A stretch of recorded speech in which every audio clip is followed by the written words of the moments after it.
අපි දන්නවා මේ එකම රිලා රංචුවනේ හැමදාම එන්නේ. ගොඩක් කට්ටිය එන්නේ නැහැ. එක ප්‍රදේශයක ඉන්නේ එක කණ්ඩායමක්.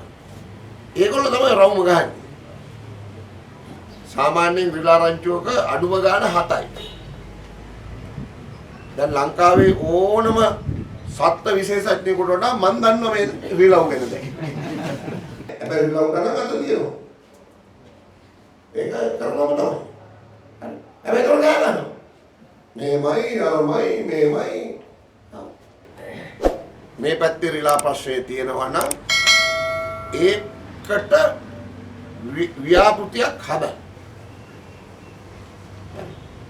අපි හිතමුකෝ අපි දන්නවා මේ එකම රිලා රංචුවනේ හැමදාම එන්නේ. ගොඩක් කට්ටිය එන්නේ නැහැ. එක ප්‍රදේශයක ඉන්නේ එක කණ්ඩායමක්. ඒගොල්ලෝ තමයි රවුම ගහන්නේ.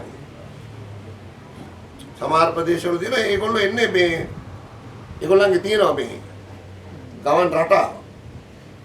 ඒ ගමන් රටාව අපි හඳුනගත්තොත් අපි දන්නවා හෙට රිලව් එන්න තියෙන දවස. අපි වගේ නෙමෙයි ඒගොල්ලෝ හරියට ඒ දවසට එනවා. හරියට එනවා.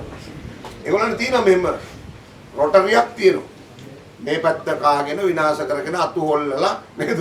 ගෙඩි වට්ටලා, ගෙවල් වලට පැනලා, කෝප්ප ඇදලා, බත් මුට්ටි පෙරලලා නේ කරන්න තියෙන ඔක්කොම කරගෙන යනවා. එයා හැමදාම ඉන්නේ. හැමදාම ඉන්නේ නෑ ඒක දැන මෙතෙන්ට වෙලා.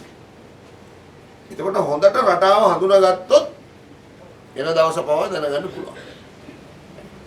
ඉතින් කොහොම හරි අපි කොයි සංවිධානයට පැවරුවා ඒ පැත්තට ඒක අධ්‍යයනය කරලා ව්‍යාපෘතියක් හදන්න. උදාහරණ ගන්නකො සාමාන්‍යයෙන් රිලා රංචුවක අඩුම ගාන 7යි. දැන් ලංකාවේ ඕනම සත්ත්ව විශේෂඥයෙකුට වඩා මම දන්නවා මේ රිලව් ගැන දැන්. හරි අඩුම ගාන 7යි. උපරිම ඉන්න 133ක් විතර. එච්චරයි රංචුවක ගාන. දැන් මේ පැත්තට එන්නේ 7 දෙනෙක් රංචුවක් නම්. තව පැත්තකට එන්නේ 100ක රංචුවක් නම්.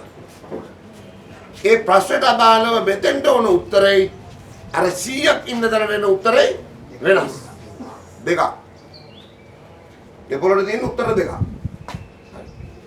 ඒවා සලකලා බලලා අපි දැන් ව්‍යාපෘතියක් සකස් කරන්න කියලා උපරිස මහත්තයාට මම දෙනවා. දැන් එතුමලා හෝ එතුමියලා මේ වෙනකොට අපේ මහනුවර දිස්ත්‍රික්කයේ